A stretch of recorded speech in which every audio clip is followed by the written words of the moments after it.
Let me give you one piece of advice. Never grab a human by the collar. Grath did, and we're still cleaning his teeth off the floor. Look, I have been working station security for nearly 12 cycles now, and let me tell you something. I have seen every type of idiot the galaxy has to offer. My name is Vex, and I am what you would call a professional problem solver. Well, that is the polite way to say it. The honest way, I am the guy who throws drunk cargo haulers out of bars and makes sure nobody starts a plasma fire in the docking bays. I am Kragath. 7 feet 2 inches of muscle, bone plating, and what my supervisor calls a naturally assertive personality. What she actually means is that my species evolved on a high-gravity world where everything wanted to eat us. So we got really good at hitting things first. Hard. Our bone structure is dense enough to stop most small-caliber projectiles, and our muscle fibers are about 3 times as efficient as the galactic average. We are built for violence, basically, which makes us perfect for station security. Trading Station Kelthara 9 is not exactly the center of civilized space. It is more like the armpit of civilized space. If we are being honest here, we get about 40,000 transient visitors per rotation, most of them haulers, traders, smugglers, who are not quite good enough at smuggling, and tourists, who made some really questionable life choices. My job is to keep them from killing each other, or at least, to make sure they do it in ways that do not damage station infrastructure. You would be surprised how expensive hull repairs are. The station itself is a rotating wheel. Standard design. Nothing fancy. Docking spokes radiate out from the central hub like the legs of some mechanical spider. The outer ring holds all the fun stuff. Markets, cantinas, pleasure halls, fighting pits, and about 6,000 different places where people can make terrible decisions. Gravity at the outer ring is 0.9 standard, which is comfortable for most species. Not quite heavy enough for me to feel at home, but I manage. Security headquarters sits in Spoke 7, which gives us quick access to pretty much everywhere that matters. My shift starts at 2200 station time, which is when things typically start getting interesting. That is when the cargo haulers finish their loading shifts and head to the cantinas with their pay credits burning holes in their pockets. That is when the gamblers get desperate. That is when people start thinking that violence might solve their problems. Spoiler alert, it usually does not. But that does not stop them from trying. Now I have worked with a lot of different species over the cycles. Trinaki with their 4 arms and superiority complexes. Molkor, who can breathe methane and think that makes them special. Vilnari traders with their compound eyes and chittering language that sounds like someone stepping on bubble wrap. The point is, you learn pretty quick which species you need to watch, which ones are all bluster, and which ones will actually throw down when pushed. And then about 2 standard months ago the humans showed up. Oh man, the humans. First time I saw the bulletin about Earth being added to the registered trade worlds list, I barely paid attention. Another backwater planet full of primitives who just figured out faster than light travel. Happens every few cycles. They show up, they are all excited about joining the galactic community. They realize that nobody really cares about their little world, and then they settle into the boring routine of interstellar commerce. Standard stuff. What made the humans interesting, at least to my colleagues in security, was how pathetically fragile they looked.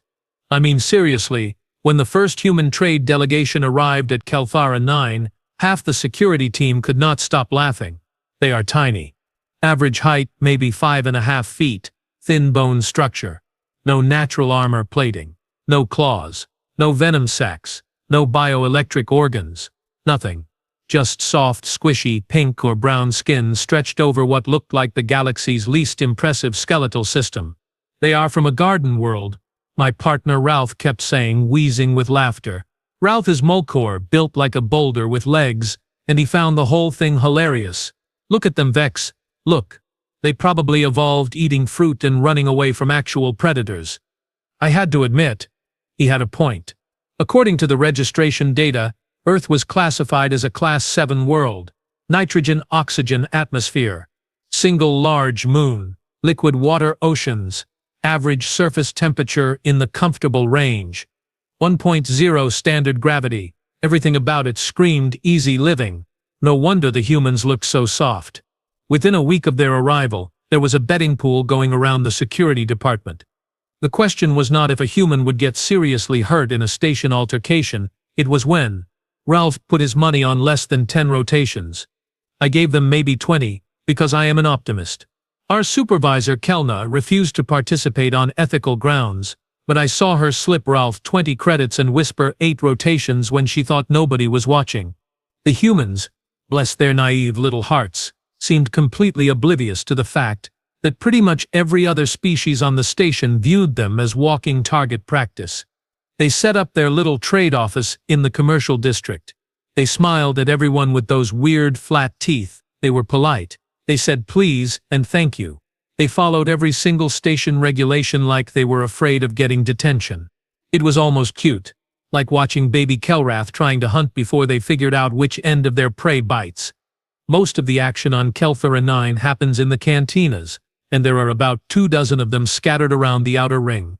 But the one that matters, the one where reputations are made and broken, is a place called the Gravity Well. Terrible name, decent drinks, and absolutely zero tolerance for boring behavior. The owner, a Thranaki named Court, encourages what he calls spirited disagreements, because violence is good for business. As long as you do not damage the furniture, he does not care if you rearrange someone's face. The Gravity Well is where I spend most of my shift. Not inside, usually, but close enough to respond when things get out of hand, which they do, frequently. I have lost count of how many times I have had to drag someone out of there in restraints. It is part of the job. And here is the thing about the Gravity Well. It is also where you go if you want to establish dominance. If you are new to the station and you want people to know you are not someone to mess with, you make your presence known there. You take up space. You make noise. Maybe you pick a fight with someone smaller than you and make sure everyone sees you win. So naturally, when the humans started showing up at the Gravity Well during off-duty hours, everyone paid attention. Not because they were impressive, because they were prey. I remember the first time I saw one of them walk in there. Human male, maybe 30 standard years old, wearing a plain gray jumpsuit with an Earth flag patch on the shoulder. He walked up to the bar, ordered something called whiskey, which apparently is a human intoxicant, and just sat there, drinking, alone, not bothering anyone. Ralph elbowed me in the ribs. How long you think before someone messes with him? Maybe they will leave him alone, I said without much conviction. You do not actually believe that? No, I do not. But surprisingly, that first night, nothing happened. The human finished his drink, paid his tab, and left. No incidents, no problems. Ralph complained that his entertainment had been ruined. It was only later, after everything went sideways, that I realized what we were actually seeing that night. It was not that people were leaving the human alone out of respect or kindness. It was that they were watching, waiting, figuring out the angles. Predators do not rush in blind. They observe their prey first. They look for weakness. And everyone was absolutely certain the humans were weak. We were so wrong. The human trade delegation consisted of about 15 individuals, and they rotated through the station in shifts. Most of them were forgettable, polite, quiet, efficiently boring.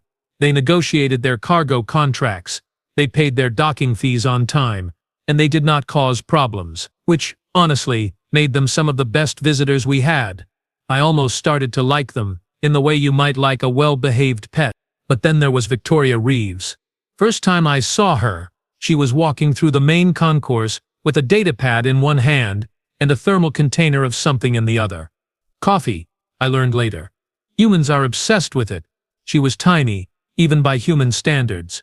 Maybe 5 feet, 4 inches tall, slim build. Dark hair pulled back in what they call a ponytail. She wore the same gray jumpsuit as the rest of her delegation, and she had this expression on her face like she was trying very hard not to laugh at a private joke. By station standards, she was completely unimpressive.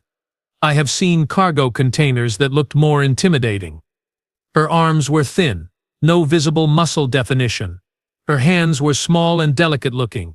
Everything about her physical presence screamed fragile, breakable, weak. If you put her next to pretty much any other species on Kelthara 9, she looked like something that belonged in a habitat enclosure, not walking around unsupervised. Ralph saw her before I did. He actually stopped mid-sentence, stared, and started laughing so hard he had to lean against a wall. That is a human. Vex, are you seeing this? I have sneezed things that look more dangerous. Even Kelna, who usually maintains professional decorum, raised one of her facial ridges in what I can only describe as concerned pity. How did they survive long enough to develop space travel? She muttered. Natural selection should have eliminated them in the first generation. I watched Victoria walk past a group of Velnari traders who barely glanced at her, dismissing her as irrelevant. She did not seem to notice or care. She just kept walking with that almost smile on her face, sipping her coffee, completely at ease. And here is what I thought, watching her. This is what happens when evolution takes it easy on you. Earth is clearly a paradise world where nothing ever goes wrong. Comfortable temperature, plenty of food, no real predators. So humans never had to develop any actual survival traits. They are what you get when a species has no environmental pressure to be strong, fast, or dangerous. Garden world babies. I actually felt a little sorry for them. Over the next few weeks I noticed Victoria more often. She seemed to be the delegation's primary negotiator, which meant she spent a lot of time in the commercial district. I saw her haggle with a Thranaki spice merchant who tried to overcharge her by 400%. She negotiated him down to reasonable rates within 5 minutes, smiling the entire time. The Thranaki looked confused afterwards, like he was not quite sure what had happened. I saw her help a Kelrath engineer who dropped a container of micro-components all over the deck, plating. She got down on her hands and knees and spent 20 minutes helping him collect the tiny pieces, even though it was not her mess and not her problem. I saw her break up an argument between two drunk Mulcor cargo haulers by simply standing between them and talking in this calm, reasonable voice until they both got embarrassed and walked away. She was, from what I could tell, aggressively nice, which made what eventually happened even more shocking. But I am getting ahead of myself. There are certain individuals on Kelfara 9 that everyone knows about, not because they are important or respected, but because they are problems. The kind of problems that security has to deal with on a regular basis. Bullies, basically, who use their size and strength to intimidate smaller species and get away with it just enough that we cannot permanently ban them from the station. Grath was one of those problems. Grath is Kragoth, like me, but that is where the similarities end, where I at least try to maintain some professional standards. Grath is just mean. 7 feet, 4 inches of bad attitude and worse hygiene.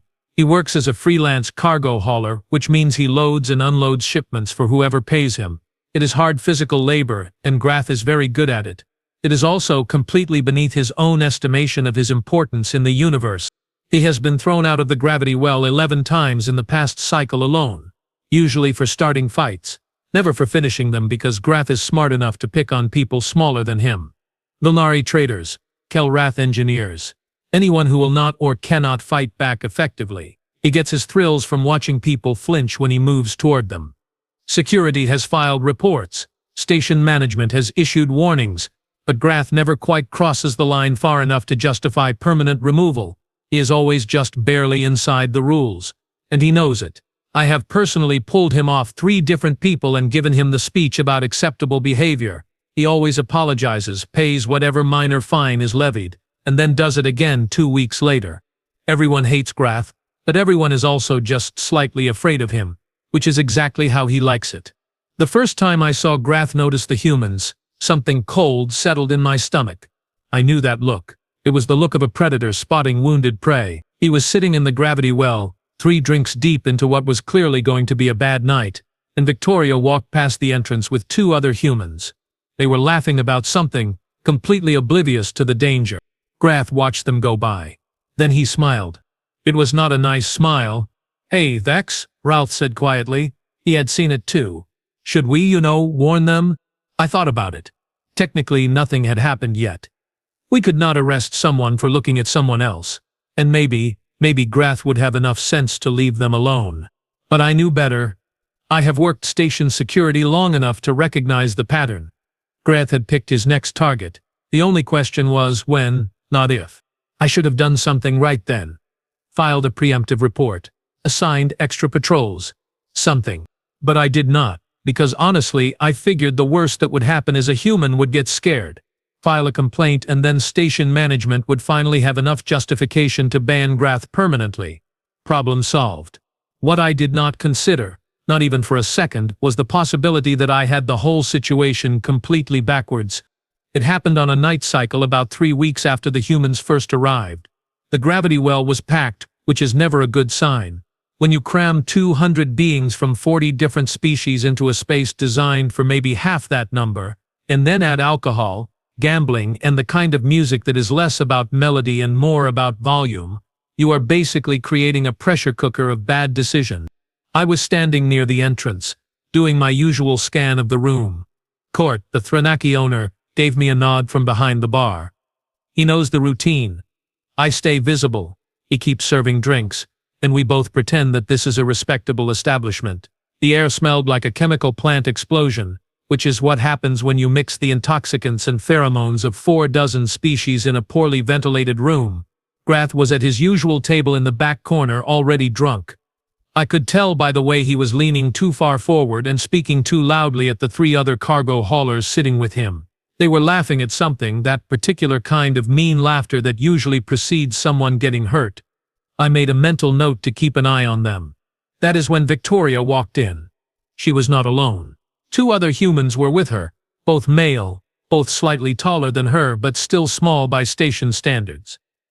One was named Marcus. I had checked his registration earlier. The other I did not recognize. They made their way to the bar, weaving through the crowd with the kind of careful politeness that screamed newcomer. Victoria was still carrying that thermal container. More coffee. Did this woman ever stop drinking coffee? They found space at the bar and ordered drinks. Human alcohol, I assumed, since they had started importing their own beverages after discovering that most station intoxicants either did nothing to their biology or made them violently ill. They were talking among themselves, not bothering anyone, just 3 colleagues unwinding after a shift. Grath noticed them immediately. I saw him sit up straighter, that predatory focus sharpening through the drunken haze. He said something to his companions that made them all turn to look at the humans. More laughter, louder this time. One of them, a Kragoth named Drell, shook his head like he was warning Grath off. Smart guy, Drell. Unfortunately, Grath is not smart when he is sober, and he is definitely not smart when he is drunk. Grath stood up. All 7 feet, 4 inches of him. He was swaying slightly, but that almost made him more dangerous, not less. Drunk people are unpredictable. Drunk bullies are worse. I started moving toward him, but the crowd was thick and I was still a good 30 feet away when Grath reached the bar. He planted himself directly behind Victoria, close enough that she had to notice. She did. She turned around, looked up at him, and I saw her expression shift from relaxed to alert in about half a second. Well, well, well, Grath said, his voice carrying over the noise of the cantina. Several nearby conversations stopped. People turned to watch. Everyone loves a show. Look what we have here. Humans. The famous garden world weaklings. Victoria looked at her companions, then back at Grath. When she spoke, her voice was calm, almost friendly. Hi there. We are just having a drink, not looking for trouble. Grath laughed. It was not a pleasant sound. Trouble? You think you would know trouble if it bit you? Look at you. You are tiny. What are you? Somebody's pet. The 2 human males tensed. Marcus put a hand on Victoria's shoulder like he was about to step in front of her. She shook her head slightly, some kind of signal between them. Marcus backed off, but he did not look happy about it. Listen, Victoria said, still using that calm tone, I understand you have probably had a bit to drink. Why do not we let us just go our separate ways? No harm done. We can all go back to having a nice evening. Wrong move. Grath interpreted her reasonableness as fear, her diplomacy as weakness. His smile widened, showing too many teeth. Oh, you understand. How generous. How weak. You know what your problem is, human. You are soft. Your whole species is soft. You come to our station, you walk around like you belong here, but you are nothing, nothing. I was close now, pushing through the crowd. I could see where this was going, and I needed to intervene before Grath actually made contact. Station regulations are very clear. Security can detain individuals for threatening behavior, but we have more latitude if physical contact occurs. I was hoping to stop this at the threatening stage. Victoria took a step back, hands up in a placating gesture. Okay, you have made your point. We are leaving. She turned to go. That is when Grath made his mistake. He reached out, fast for someone his size, and grabbed for the collar of her jumpsuit. The clear intention was to lift her off her feet, to humiliate her in front of the entire cantina, to establish dominance in the most physical way possible. I had seen him do it before to Vilnari traders, grab them by their clothing, lift them up, shake them a little, then drop them. Terrifying for the victim, entertaining for the crowd, and just barely not enough violence to warrant serious charges. His hand closed on the fabric of her collar, and then everything went sideways. I mean that literally. 1 second Grath was reaching for Victoria, the next second he was rotating sideways through the air. It happened so fast that my brain could not process the individual movements. All I saw was Victoria moving, her body dropping and twisting, her hands coming up in a motion that was way too precise to be accidental, and then Grath was airborne. 7 feet, 4 inches, probably close to 400 pounds. Airborne. He hit a table occupied by 3 Mulkor traders. The table exploded into fragments. Drinks went flying. The Mulkors scrambled away, screaming in their high-pitched language. Grath crashed to the deck plating with a sound like a cargo container being dropped from a loading crane. The entire cantina went silent. I mean, dead silent. Even the music seemed to stop, though that might have just been my perception. 200 beings from 40 different species, all frozen, all staring at the small human woman who was now standing in a very specific stance, weight balanced, hands up, looking down at Grath with an expression that I can only describe as mildly annoyed. Grath groaned. He tried to push himself up. His right arm, the one he had used to grab Victoria, was bending at an angle that arms should not bend. Even from where I was standing, I could see the bone pressing against the skin, compound fracture. Bad one. He looked up at Victoria, and for the first time in all the cycles I have known him, I saw actual fear in Grath's eyes. Victoria tilted her head slightly, like she was considering something. When she spoke, her voice was still calm, but there was something underneath it now. Something cold. I tried to warn you. I really did. But you just had to grab me, did you not? Grath opened his mouth, maybe to apologize, maybe to threaten. I will never know, because Victoria moved again, and this time I saw it clearly. She stepped forward, her foot coming up in a motion that was absolutely beautiful in its efficiency, and kicked him directly in the jaw. The sound was like a gunshot. Grath's head snapped back. Several teeth flew out of his mouth, glittering in the cantina lighting before clattering to the floor. His jaw made a crunching sound that I felt in my own bones. He collapsed, unconscious before he hit the ground. Victoria lowered her foot, brushed off her jumpsuit, and picked up her thermal container from where she had set it on the bar. She took a sip of her coffee. Then she looked directly at me. "Sorry about the mess," she said. "I will pay for the table. I need to back up for a second because what I just described does not actually capture what happened. My brain was trying to process events in real time, and frankly my brain was failing. So let me break down what Victoria actually did, as best as I can understand it, because I have spent the last several weeks reviewing security footage and consulting with medical staff, and I still barely believe it. When Grath grabbed her collar, Victoria did not pull away. That is the first thing that makes no sense. Every instinct, every survival response should have told her to retreat. But she did not. Instead, she moved toward him, dropping her center of gravity and rotating her entire body in one smooth motion. Her hands came up, one grabbing his wrist, the other his elbow, and she used his own momentum against him. Now, here is where the physics gets interesting. Grath outweighed Victoria by probably 250 pounds. He is significantly taller, stronger, and has bone density that can stop most blunt force trauma. By every logical calculation, he should have been able to do whatever he wanted with her. Lift her, throw her, whatever. But Victoria did not try to match his strength. She redirected it. She turned his grab into a lever, his arm into a fulcrum, and his own body weight into the force that threw him. It was not her strength that sent him flying. It was his. The technique was called a hip throw. I learned later. Humans have dozens of martial arts disciplines, combat systems developed over thousands of years specifically designed to let smaller individuals defeat larger opponents. Victoria had apparently trained in something called judo since she was 6 years old, 20+ years of practice, muscle memory so deep it was practically instinct. When Grath hit the table, his arm was already compromised. The throw had hyperextended his elbow, and the impact finished the job. The radius, that is the bone in the forearm, snapped cleanly, but the ulna, the other forearm bone, did not break cleanly. It fractured lengthwise and the jagged end punched through the muscle tissue and skin, creating what medical personnel call a compound fracture.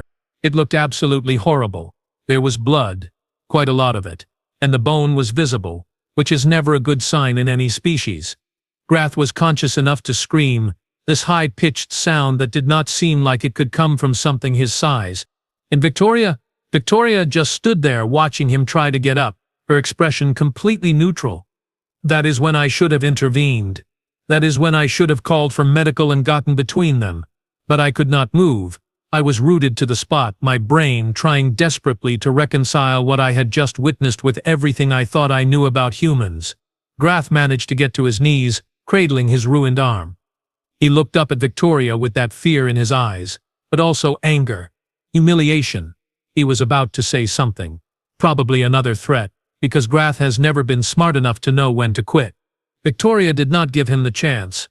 She stepped forward, and her movement was so casual it almost looked lazy. Her right foot came off the ground in a circular motion, building momentum, and then snapped forward with her entire body weight behind it. Her boot, standard station issue, size probably 6.5, connected with Grath's jaw at what the medical report later estimated was somewhere around 40 miles per hour. The human body, I have since learned, is capable of generating incredible striking force when properly trained. The leg muscles are the strongest in the body. The hips can rotate to add torque. The entire kinetic chain, from the ground through the foot to the point of impact, can deliver energy that far exceeds what you would expect from something that looks so small and fragile. Victoria's kick carried approximately 800 pounds of force. I know this because the medical team measured the damage and worked backwards. Grath's jaw shattered. Not broke. Shattered. 3 teeth came out immediately, flying across the cantina like little calcium projectiles. 2 more cracked at the root and would need to be extracted later. His jawbone fractured in 4 places. The mandibular condyle, that is the part that connects the jaw to the skull, dislocated completely on the left side. The sound was similar to dropping a crate of glass containers onto a hard surface. Crunchy. Wet. Final. Grath went down like someone had cut his power supply. His eyes rolled back, his body went limp, and he collapsed face first onto the deck plating. More blood pooled under his head, mixing with the spilled drinks and broken glass from the destroyed table. Victoria stood over him for maybe 3 seconds, just watching, making sure he was not getting back up, I think. Then she turned, walked back to the bar, and picked up her coffee. She took a sip, made a slight face like it had gotten cold, and set it down again. The silence in the gravity well was absolute. You could have heard a pin drop. You could have heard someone thinking about dropping a pin. 200 beings, not one of them making a sound, all staring at this tiny human woman who had just dismantled a Kragath enforcer like he was made of cheap packing materials. Then someone, I think it was one of the Mulkor, whose table got destroyed, started laughing. Nervous, high-pitched laughter that broke the spell. Suddenly everyone was talking at once, the noise level rising from 0 to deafening in about 2 seconds.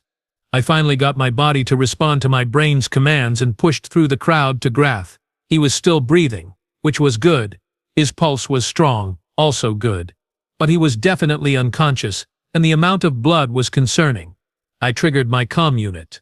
Security to medical, gravity well cantina, priority response. 1 Kragath male, unconscious, significant facial and arm trauma, possible concussion. The response came back in maybe 5 seconds. Medical team en route. What happened? I looked at Victoria, who was now talking quietly with Marcus and the other human. They did not look surprised. That was the thing that struck me. Marcus looked concerned, sure, but not shocked.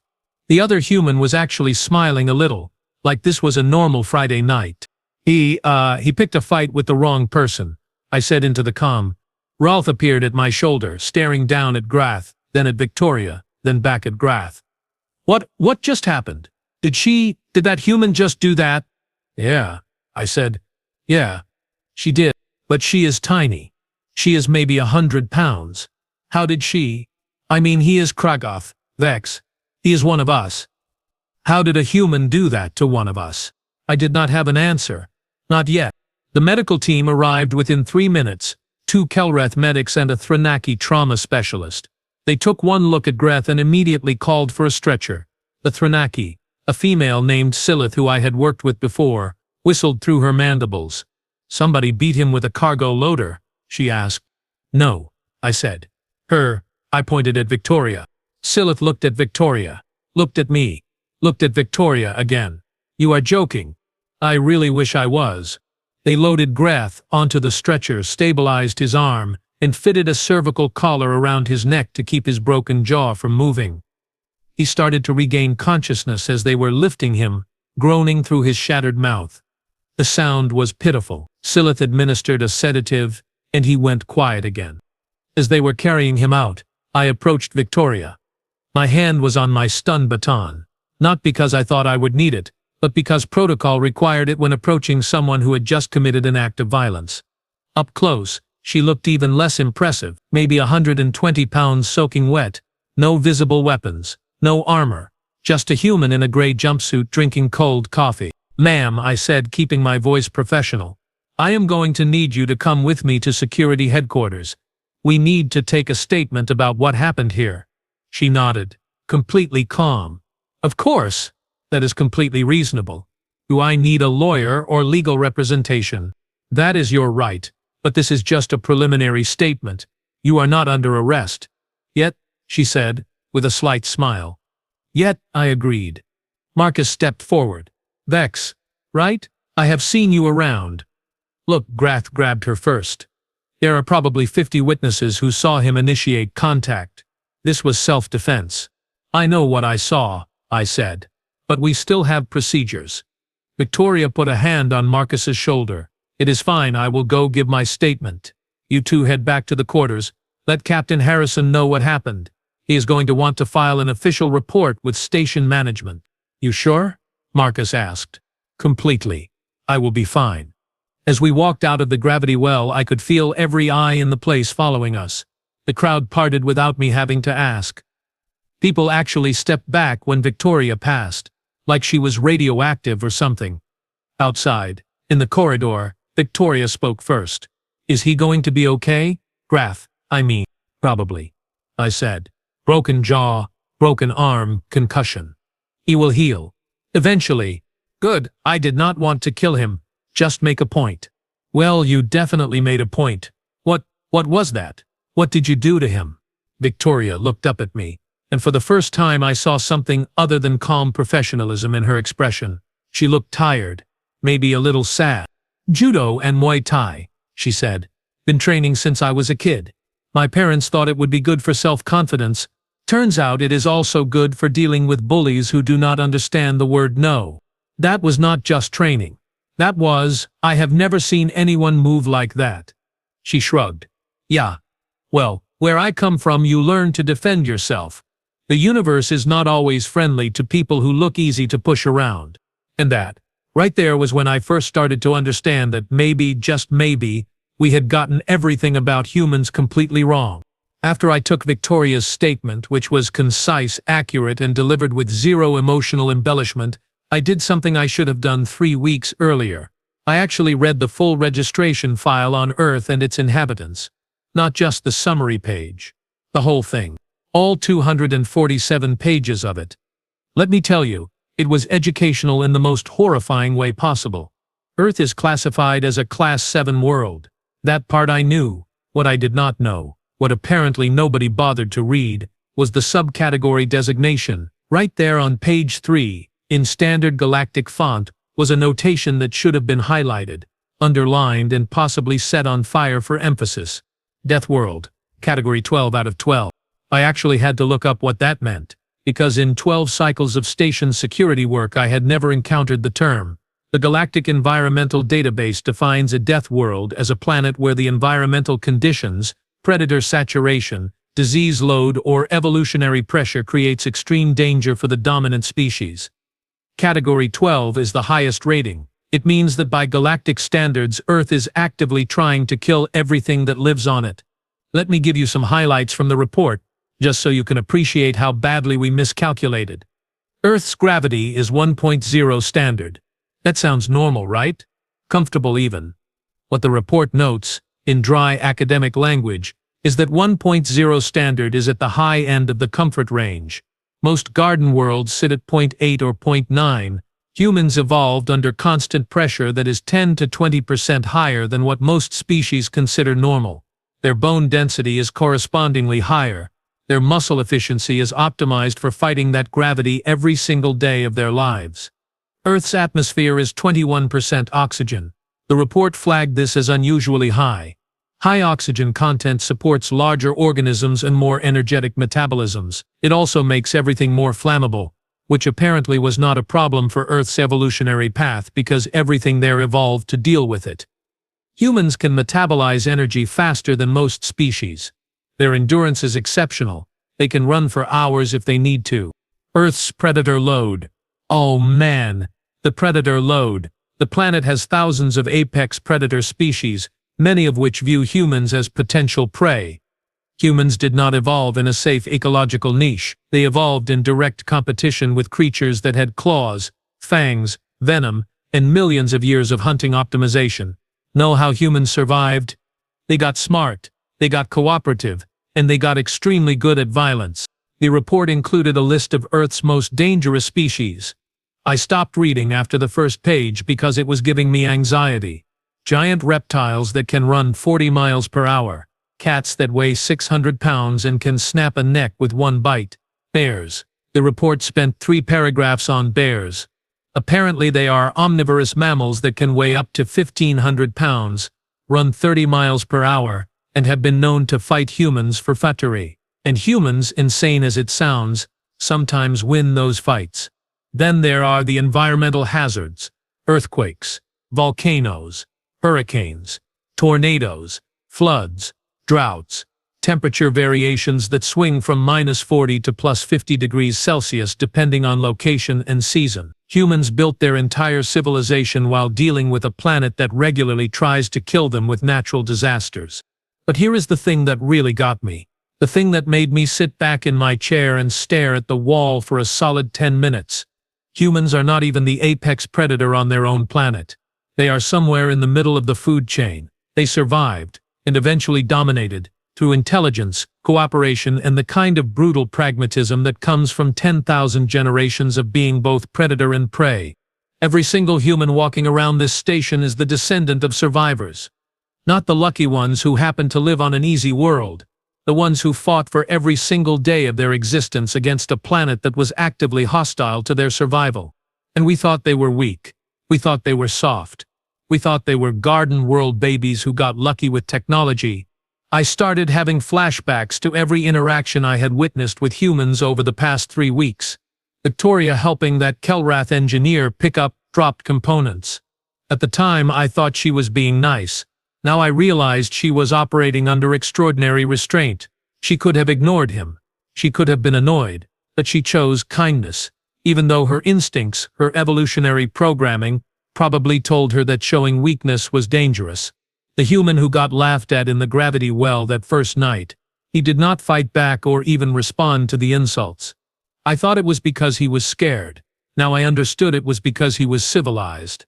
He chose not to respond with violence, even though he absolutely could have. Every polite interaction, every diplomatic negotiation, every time a human backed down from a confrontation, that was not weakness. That was control. That was a species that learned to restrain its violent impulses because unrestrained violence on a death world means extinction. The report included physiological data too. Human reaction time averages around 0.25 seconds for trained individuals. Their hand-eye coordination is exceptional, probably evolved for throwing weapons at prey and predators. Their capacity to process multiple threats simultaneously is among the highest recorded in any sapient species. They have binocular vision optimized for tracking fast-moving targets. Their vestibular system, the thing that controls balance, is incredibly sophisticated because they evolved as bipedal hunters on varied terrain. Oh, and here is a fun fact. Humans have a stress response called adrenaline. When threatened, their bodies dump a cocktail of chemicals into their bloodstream that temporarily increases strength, speed, pain tolerance, and reaction time. It is a biological combat drug that they produce naturally. In sufficient quantities, a human experiencing a full adrenaline response can ignore injuries that would incapacitate most species and continue fighting. Victoria probably was not even trying particularly hard when she took down Grath. She was just operating on training and instinct. For her, it was routine. Defend yourself, neutralize the threat, walk away. Another Thursday evening. I filed my report with station management. Captain Harrison from the human delegation filed his report. Security footage was reviewed by 3 separate supervisors. The consensus was unanimous. Grath initiated contact. Victoria responded with appropriate force given the threat. Case closed. No charges filed. Self-defense. Clean and simple. But the story spread. Oh, did the story spread? Within 12 hours, everyone on Kelthara 9 knew that a small human female had destroyed Grath in a fight that lasted less than 5 seconds. The security footage got leaked somehow. I am not saying it was Ralph, but it was definitely Ralph, and it circulated through every datapad and comm unit on the station. The attitude shift was immediate and dramatic. Humans went from being dismissible jokes to being, well, respected is not quite the right word. Feared is closer. People moved out of their way in corridors.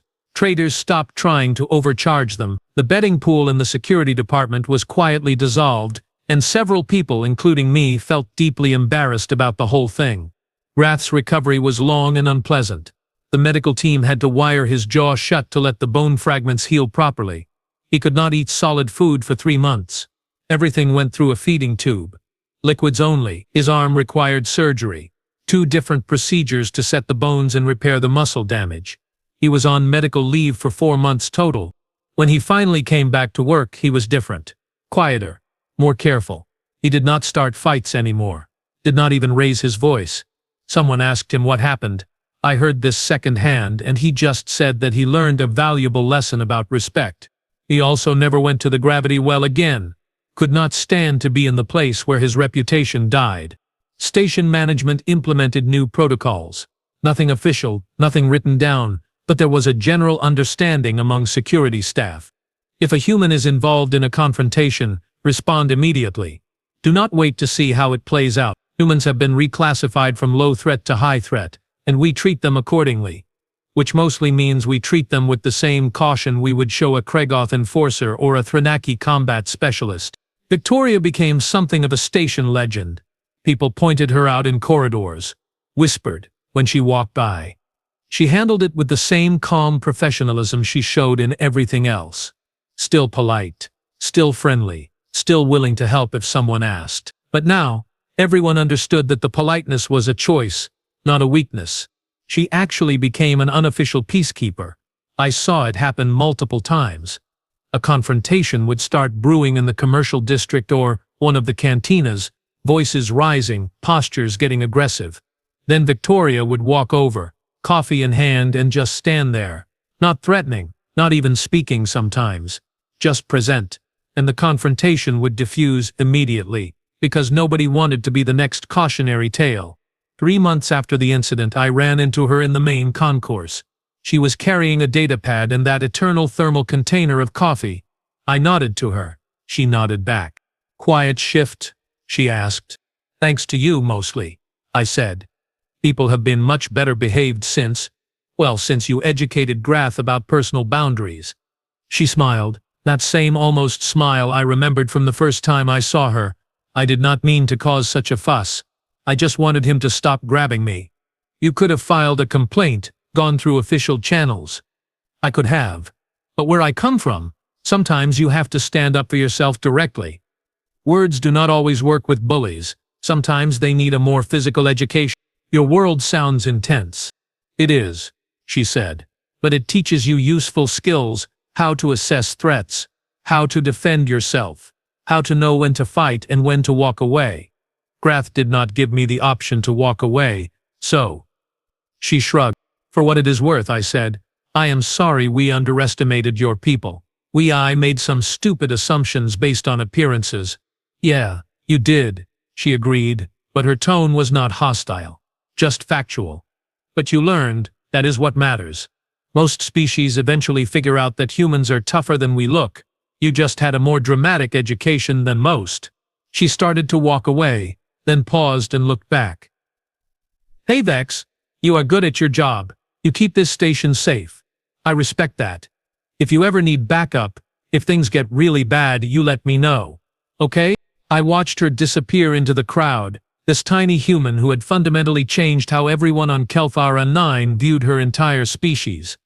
I thought about Grath, eating through a tube, his jaw wired shut. I thought about my own arrogance, my assumption that size and strength were the only things that mattered in a fight. I thought about Earth, that Deathworld spinning through space, producing generation after generation of survivors who learned to smile politely while carrying the capacity for extraordinary violence. And I made a mental note, one that I have followed religiously ever since. Never ever assume that something small is weak. Never assume that something polite is harmless. And definitely never grab a human by the collar. They really do not like that.